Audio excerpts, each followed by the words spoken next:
రెండు తెలుగు రాష్ట్రాల్లో భూమి కంపించింది కొన్ని సెకండ్ల పాటే. కానీ 50 ఏళ్లలో ఇదే అతిపెద్ద భూకంపం. రెండు తెలుగు రాష్ట్రాలపై అసలు భూకంప ప్రభావం ఎంతవరకు ఉంది, ఎలాంటి జాగ్రత్తలు తీసుకోవాలి, నిపుణులు ఏమంటున్నారు ఇప్పుడు చూద్దాం.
వారు మాత్రం జాగ్రత్తగా ఉండాల్సిన అవసరం ఉందని హెచ్చరిస్తున్నారు నిపుణులు.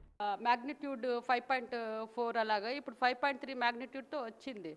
2.4 మ్యాగ్నిట్యూడ్ ఎర్త్క్వేక్స్ వస్తున్నాయి. ఇప్పుడు 5.4 రాగానే జనాలు భయపడుతున్నారు. 6 వరకు మనకి ఏం అవ్వదు. పాత బిల్డింగ్లో ఉన్న వాళ్ళు ఖాళీ చేస్తే మంచిది. మన చుట్టుపక్కల ప్రాంతాల్లో వచ్చిన తీవ్ర భూకంపాలు ఏమని చూస్తే 1993 సెప్టెంబర్ 30న తెల్లవారుజామున 3 గంటల 55 నిమిషాలకు హైదరాబాద్కు 300 కిలోమీటర్ల దూరంలోని మహారాష్ట్ర లాతూర్ దగ్గరలోని ఆసాలో 6.2 మ్యాగ్నిట్యూడ్తో భారీ భూకంపం సంభవించింది. ఈ ఎర్త్క్వేక్ కి ఆనాడు మరణించిన వారి సంఖ్య 8000. గత 124 ఏళ్లలో మనకు అత్యంత దగ్గరలో సంభవించిన భారీ భూకంపమేదని అంచనా వేశారు సెసిమాలజిస్టులు.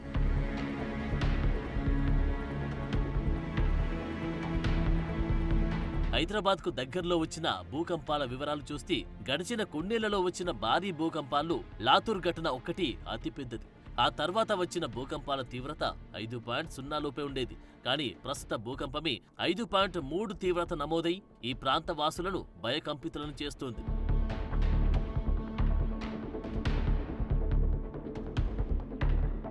హైదరాబాద్కి 300 కిలోమీటర్ల లోపల గత 10 ఏళ్లలో మొత్తం 12 భూకంపాలు రాగా వీటి తీవ్రత 4కి అటు ఇటు మాత్రమే కావడం గమనించాల్సిన విషయం.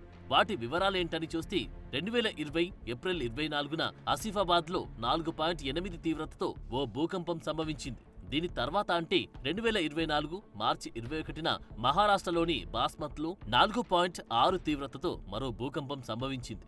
ఇప్పటి వరకు 4 పైగా తీవ్రతతో వచ్చిన భూకంపాలేంటని చూస్తే వీటిలో 2024 డిసెంబర్ 4న ములుగులో నమోదైన భూకంప తీవ్రత 5.3 కాగా అదే అత్యధికం.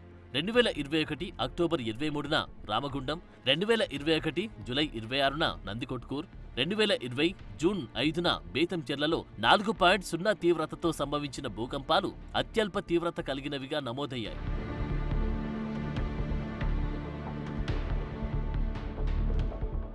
కొన్ని బిలియన్ సంవత్సరాల నుంచి ఈ భూకంపాలున్నాయని, ఎర్త్ ప్లేట్లు ఉన్న ప్రాంతాల్లోనే ఎక్కువ భూకంపాలు వస్తాయని, మన తెలుగు రాష్ట్రాలకు సంబంధించి చూస్తే 53 ఏళ్ల క్రితం భద్రాచలంలోనూ భూకంపం సంభవించిందని, ప్రస్తుతం ములుగులో వచ్చిన భూకంపానికి కారణం ఈ ప్రాంతంలో గోదావరి నదీ పరివాహక ఒత్తిడి అధికం కావడం వల్లేనని, 50 ఏళ్లకొకసారి భూమి పొరల్లోని సర్దుబాట్ల కారణంగా ఇలాంటి సంఘటనలు సంభవిస్తుంటాయని అన్నారు ఏయూ ప్రొఫెసర్ కరీమునిసా.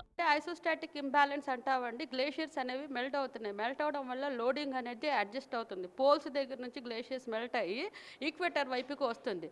ఈక్వేటర్ వైపు వచ్చినప్పుడు అనేది ఐసోస్టాటిక్ ఇంబ్యాలెన్స్ జరుగుతుంది. ఇక్కడ ఇంటర్నల్గా ఫాల్స్ అనేవి అడ్జస్ట్మెంట్ అవుతున్నప్పుడు ఇలాంటి ఎర్త్క్వేక్స్ అనేవి 50 ఇయర్స్కి అలాగా వస్తూ ఉంటాయండి. భద్రాచలంలో ముందు కూడా వచ్చింది ఎర్త్క్వేక్, ఇప్పుడు కూడా వస్తుంది.